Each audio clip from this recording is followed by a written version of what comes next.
उपचुनाव को लेकर बीजेपी ने कमर कस रखी है। खींवसर में भी त्रिकोणीय मुकाबला है। बीजेपी नेता ज्योति मिर्धा से सियासी सरगर्मियों को लेकर खास बातचीत की हमारी संवाददाता नेहा जोशी ने। प्रदेश में उपचुनाव का बिगुल है वो बच चुका है और अब चंद ही दिन हैं, इलेक्शन होने हैं और फिर परिणाम। नागौर में भी त्रिकोणीय मुकाबला बन चुका है, लेकिन बीजेपी किस बार कैसे तैयारियां हैं। ज्योति मिर्धा जिसे हम जानते हैं क्योंकि इनका अच्छा खासा दमखम है, वो नागौर में माना जाता है। तो ज्योति जी, इस बार कैसी रणनीति है और तैयारियां कैसी है? नेहा जी, अच्छा चल रहा है। और जब कैंडिडेट का चयन होता है तो मेरे हिसाब से किसी भी चुनाव के अंदर सबसे अहम मुद्दा वो रहता है। रेवत डांगा जी, जनता की आवाज ये थी कि रेवत डांगा जी इस बार चुनाव लड़े। पिछली बार बहुत थोड़े से मतों से पीछे रह गए थे, तो सब लोग चाहते थे कि भाई इस बार कसर पूरी करें। और जहाँ कहीं गांव में जाते हैं वो माहौल देखने को मिल रहा है कि लोग इंतजार कर रहे हैं कि कब 13 तारीख आए और हम वोट दें और बीजेपी को जीतें। बिल्कुल। हनुमान बेनीवाल है, उनकी पत्नी है कनिका बेनीवाल, वो भी अब इस बार चुनावी मैदान में है। तो त्रिकोणीय मुकाबला बन चुका है, तीसरी तरफ कांग्रेस है। तो ये इस बार कितनी चुनौतियां हैं वो भाजपा के लिए रहने वाली है? पहली चुनौती तो यही खत्म हो जाती है कि कैंडिडेट का चयन अच्छा हो गया। दूसरी चुनौती जो हमारे सामने हर बार देखने को मिल रही थी वो ये लग रही थी कि आरएलपी हमेशा गठबंधन करके सामने आती थी, चाहे वो कांग्रेस से कर रही हो चाहे बीजेपी से कर रही हो। इस बार उसको इंडिपेंडेंटली चुनाव लड़ना पड़ रहा है और यही नतीजा है कि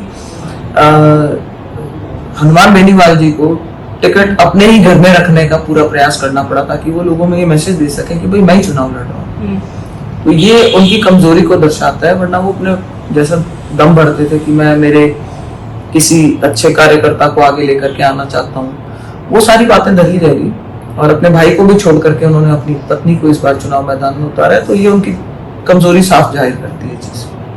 लोकल लोगों से मैंने बातचीत की है, स्थानीय लोगों से, उनका कहना है कि यहाँ पर नेता मुद्दे गिनवाने से ज्यादा मैंने इसका नुकसान किया, इसका फायदा क्या, इस पर ज्यादा ध्यान देते हैं। आपने 2023 का चुनाव लड़ा है, आपने पहचाना है कि जनता के मुद्दे क्या हैं। तो इस बार जनता के मुद्दे क्या रहने वाले हैं और खींवसर के डेवलपमेंट के लिए फ्यूचर प्लान्स क्या हैं?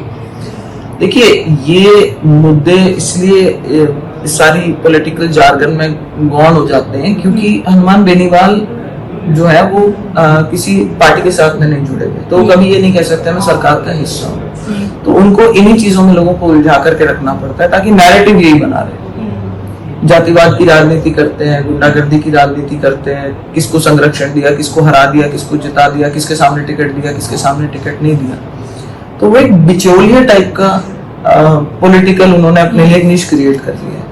कांग्रेस से भी आपका पुराना रिश्ता रहा है, काफी जुड़ाव आपका पहले रहा है। इस बार क्या गणित लग रही है कांग्रेस की, क्योंकि कुछ सीटों पर है फिर से भाजपा है वो आगे निकलते हुए दिखाई दे रही है, ये लोगों का कहना है। लेकिन आपको क्या लग रहा है कि कांग्रेस के इस बार क्या गणित रहेगी? मैं अपना जो ओपिनियन है उसको खींवसर की सीट तक लिमिट करके रखना चाहूंगी क्योंकि यहाँ मैं डायरेक्टली इन्वॉल्व हूँ।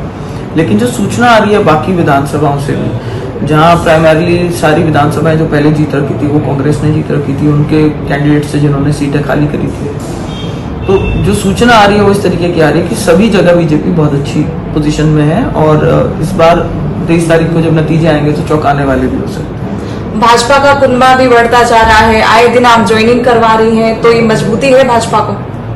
मैं समझती हूँ बिल्कुल, जिन लोगों के पीछे जिनका जनाधार है, जो लोग पब्लिक लाइफ से जुड़े हुए हैं, चाहे वो किसी भी पार्टी में हैं, और अगर उनको आज लग रहा है कि हमारे लिए रास्ता जो जन सेवा का रास्ता है वो भारतीय जनता पार्टी में आके खुलता है, तो जाहिर सी बात है कि उनके ज्वाइन करने से पार्टी को भी मजबूती मिलती है और हमारे साथ भी अच्छे लोगों का जुड़ाव होता है। जी बिल्कुल, शुक्रिया। ये थी हमारे साथ ज्योति मिर्धा जी, जिन्होंने बताया है कि नागौर में इस बार स्थिति भाजपा की मजबूत है।